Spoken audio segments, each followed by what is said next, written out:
Hello, this is David Bishai, and I'm here to present a lecture on adverse selection. Let me give you the outline for what we're going to cover in this lecture. There will be three parts, and in part one, we'll go over a graphical model of an insurance contract. And based on that foundation of a graphical model, we can start to apply it to model this problem in the instability of health insurance markets. We're going to discuss what adverse selection is and how it's rooted in information asymmetry between insurance companies and their customers. We're going to then go into the very famous Nobel Prize winning Rothschild and Stiglitz model of health insurance markets and show how they can lead to death spirals and the collapse of the insurance market. Then we need to cover in part three solutions to this problem of adverse selection in insurance markets. The solutions we'll examine would be mandated purchase, mandated coverage of pre-existing conditions, an opportunity to reinsure the insurers in these markets, and then quickly discuss the political economy of health insurance markets and how that has turned out to be one of the biggest challenges to solving the market failures. So let's move on to our part one topic of modeling the basic foundations of an insurance market. It is inherent in the insurance contract itself to lend itself to adverse selection. The contract offers the opportunity for those who buy the contract to fail to have the same information for both the buyer and the seller. So that's the downfall, the nemesis of these markets is information asymmetry about what is for sale on the actual insurance contract. The fact is that patients just know more about their health capital and their bodies than the firms know. We'll also see in this model that politicians who could potentially save the market and create a public good might choose not to, based on how they see opportunity to make progress for their own selfish goals. Let's get started with this model of an insurance contract. Here's our notation. We're going to enter a probabilistic world where there's one bad thing that can happen to a person. It's called an accident. And accidents happen in this world with probability P. Because there's this one bad thing that can happen, we can actually imagine that there's two worlds. There's the world with the accident, and then there's the world without the accident. And in the world without the accident, people have a wealth that is measured as wealth W. Everybody's the same in this world, and if they don't have an accident, they have wealth W. If they have an accident, then they'll have W minus D. D is the symbol for damages.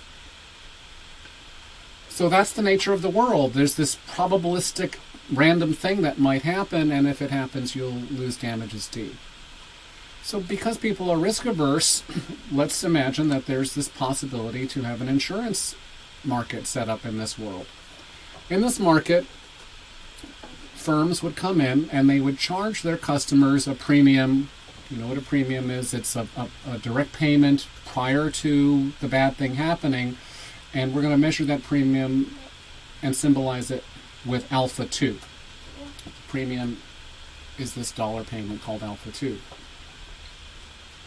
If you have an accident, then you will have an indemnity payment, but you'll also have a damage, and you'll also have paid the premium. So in the accident world, what will happen to you is if you buy insurance, you will have lost the premium, you will have lost the damages, and you will have gained the indemnity. So your net indemnified loss is alpha 1. That's if the damage happens. So in the world with insurance, if you have insurance and you don't have an accident, your wealth is W minus alpha 2. In the case that you bought insurance and you have an accident, your wealth is minus damages, minus premium, but you get your indemnity payment. So look at this. You have wealth minus damages, minus premium, plus indemnity, so its wealth is W minus alpha 1. So the insurance contract simply has to announce to you what these two alpha parameters are. It says, our product has premium of alpha 2 and net indemnified loss of alpha 1. Customers who know these two facts can go to the insurance store, walk up and down the aisle saying, oh, do I like this Alpha 2, do I like that Alpha 1, and they will go and pick the product off of the rack that they like best. So let's review what we've covered so far in this stylized model of an insurance market. Here's the payment grid.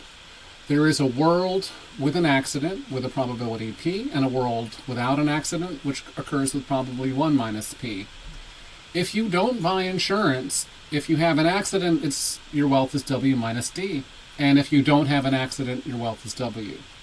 In the world of insurance, if you have an accident, your wealth is W minus alpha 1. And if you have insurance and no accident, your wealth is W minus alpha 2, which is just your wealth minus your premium. So alpha 2 is the premium, alpha 1 is this net indemnified loss. So the customer facing this payment grid does a little bit of quick mathematics.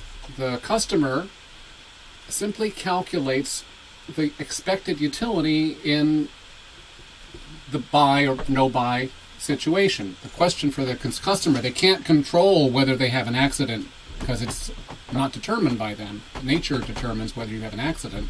But the customer can decide, should I buy or not buy insurance? So if you don't buy insurance, you multiply P times W minus D, 1 minus P times W, and your expected utility is in the final column as shown, P times W minus D plus 1 minus P times W. And if you buy insurance, you do the math, P times W minus alpha, 1 minus P times W minus alpha 2. That's your expected utility. So that's how the customer makes a decision. They calculate which of these two numbers is higher. So we can now graph the set of best possible insurance offers. There's a lot of lousy ones, but there's a set of best possible insurance outcomes.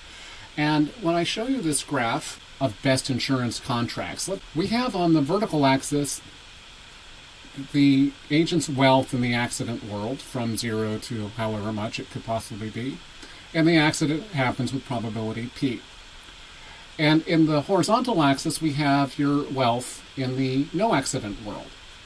So remember how we set this up. In the no accident world, you have wealth W. In the accident world, you have W minus D. And so prior to the existence of insurance, you live in this space at point endowment. This endowment black spot is representing this dual existence in both the accident world with probability P, you're here. With probability 1 minus P, you're here. So let's just let this sit in. I'll come back to what this fair odds line is with the slope in just a quick minute. But I wanted to give you this sense of this weird graph. How could you graph being in two different states of the world at once? Well, you've been doing this. This is common in microeconomics. Let's look at this graph. You've been looking at these two product graphs before. Remember, you had to say how much guns and how much butter should I buy in the market for guns and butter. And this is a market where the price of butter, you could buy 2 tons of butter or 1 gun for the same price. So the price of 1 gun is 2 tons of butter. The price of a ton of butter is a half a gun. And this price line is really a way to change you from the state of the butter-owning person to the state of the gun-owning person. So what's the difference? You're an accident person or a no-accident person, and you move between the two states of nature, butter-owning or gun-owning. Similarly, you've lived through models of offering loans and offering credit. So this is a model of the credit market. You can trade $1 in the today world for $1.10 in the next year world. And you can move back and forth between the two worlds along a price line. So these price lines as ways to move between worlds shouldn't be that upsetting or that crazy. This is something that is what you've been doing all along every time you've looked at the ability to move your assets from one state of ownership to another one. All right, so if we go back to our current problem, we're moving money from the no accident world into the accident world. An insurance contract states that if you have an accident, you'll be paid $500, and you can, if you have $100 in the bank, you can move between these worlds of money in the no accident world or money in the accident world. Same kind of thing. So the general idea of trading money between virtual worlds comes in markets, and the slope of the lines between the worlds are what allows us to make trades and give ourselves the optimal utility to ourselves, because probabilistically we're potentially in both of these worlds. All right, so the price lines we're going to deal with in this insurance market are called fair odds lines. Here's the fair odds lines. Remember, we're starting play in this game, living right here, having wealth W in the no accident world, wealth W minus damages in the accident world, and we want to move between the worlds. Suppose the probability of an accident was 0.5, and insurance markets started selling opportunities to move money between my world on the horizontal axis to my world on the vertical axis. The fair odds line says they would come to this market and start selling at a slope of -1. They would trade me $1 in the no accident world, and I could move $1 to the left and get $1 in the vertical world, because it's dollar for dollar. The odds for the insurance company are 50-50, so they won't lose money taking $1 from me in the no accident world and give me $1 back if the accident probability is 50-50. They won't make up a load. There's no profit in this, but if we just assume away profit, a probability of 0.5 would lead to a fair odds line slope of -1, and they will, if they don't care about profit or loads, allow me to trade $1 in the no accident world for $1 in the accident world. And I could ask myself, do I want to be here, or can I be better off moving up and down this curve? What do I want in terms of risk protection? All right, so let's change the accident probability. If the accident probability is 0.1, they're not going to give me $1 for dollar anymore. Now they're going to give me, if I give up $1 in the no accident world, they're able to give me $9 in the accident world, because that's the odds. They're less likely to have to pay out. So in the no accident world, they can pay out $9 in the accident world. Again, no loads. The fair odds line is -9. So we can start to think in general, what are the slopes of these fair odds lines that not-for-profit, no-load insurance companies could offer? So let's derive it. What's true on these fair odds lines is that all points on the fair odds line give you the same wealth in both worlds. So it's a collection of points x and y where the following equation 1 is true. If the probability in the accident world is P sub A, and the probability in the no accident world is P sub no accident NA, then the probability of being of elevation y times the probability of horizontal space x is equal to a constant value w. All points on this line, PAY, PNAX, have to be summing to a constant w. Now the delta operator says take the difference in something, and I can apply this delta operator, and it just says take the difference of the thing. So I apply the delta operator. It says take the difference of PAY, take the difference of PNAX, take the difference of W. Now I'm assuming that all points are a constant W, so the change in W has to be 0. And equation 3 says I get PA delta Y equals PNA delta X. I've moved the delta PNAX over to the right-hand side.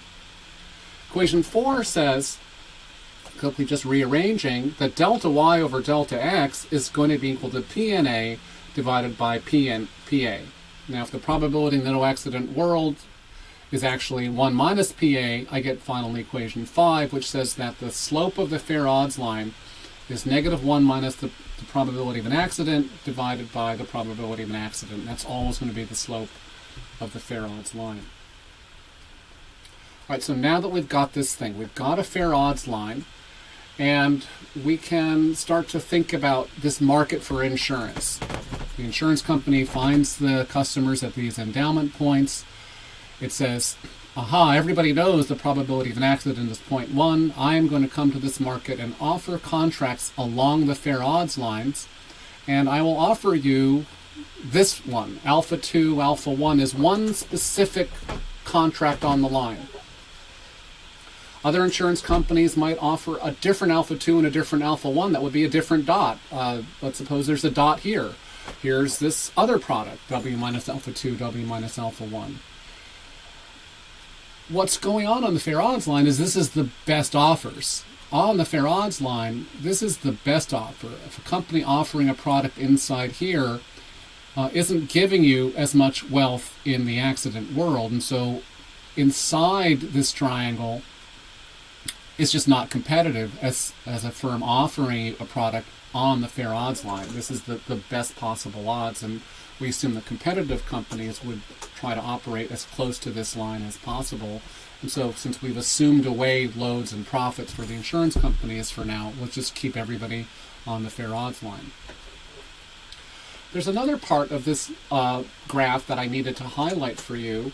This blue triangle is a zone where if this line is a 45-degree line right here, this line sloping up from 0 to the upper right is a 45-degree line.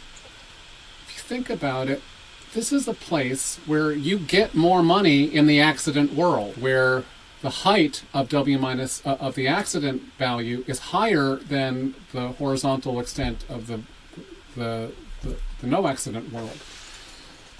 So this is a weird product. If you buy a product here in this blue triangle, you're going to be better off if you have an accident. So insurers are not stupid, and they won't sell products up above this 45-degree line where you're better off in the accident world. This gives customers moral hazard to try to get sick and cash in because they're better off in the accident world. So this is our model of where we think the insurance offers will be. They probably won't give you less money than your endowment. They will try to operate on the fair odds line, but not in the blue triangle. So let's start again. We have this customer asking themselves, where do I want to be in this space between my assets in the accident world and my assets in the no accident world? So how do they decide? They have a utility surface. This indifference curve is one intersection of where they are. They have this level of utility on an indifference curve sloping up to the northeast as they think about their life. They're indifferent between all points of wealth in the accident world and no accident world. If they get that much wealth in the no accident world and that much wealth in the accident world, they're indifferent. Can they do better than this? And better than this would be moving to the northeast. So there are different levels of worry. If somebody is not so worried about accidents, they might have a utility coming out of this endowment curve that is sort of angled to climb a slope that moves much more to the east. They get happier and happier as they move to the east, and they get more wealth in the no accident world because they have some belief that they're not as likely to get an accident. But if you're a worried person, you think, oh, accidents run in my family, I'm definitely going to get in the accident, then you will start from your endowment really orienting to climb a mountain that is getting altitude of utility in the vertical direction. If you want to move away from your endowment, you want to move much more to the north than to the east, and you want to shield your wealth in the accident world because you actually think you're very worried and concerned about accidents. So that's that type of person.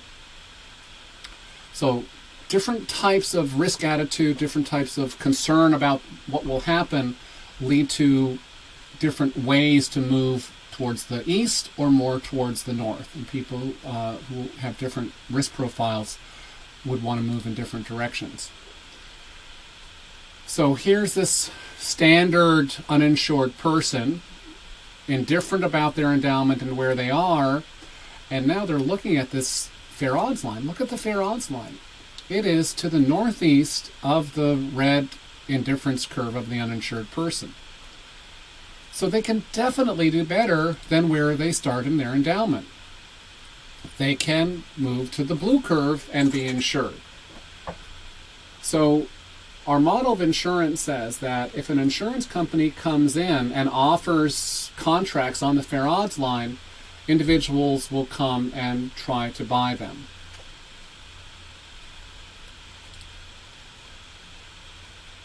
And just so you don't think that the indifference curve has to be at a particular point on the 45-degree line, they don't. That you can be better off going from this red uninsured indifference curve to any point of tangency between your indifference curve and the fair odds line. So this point is good.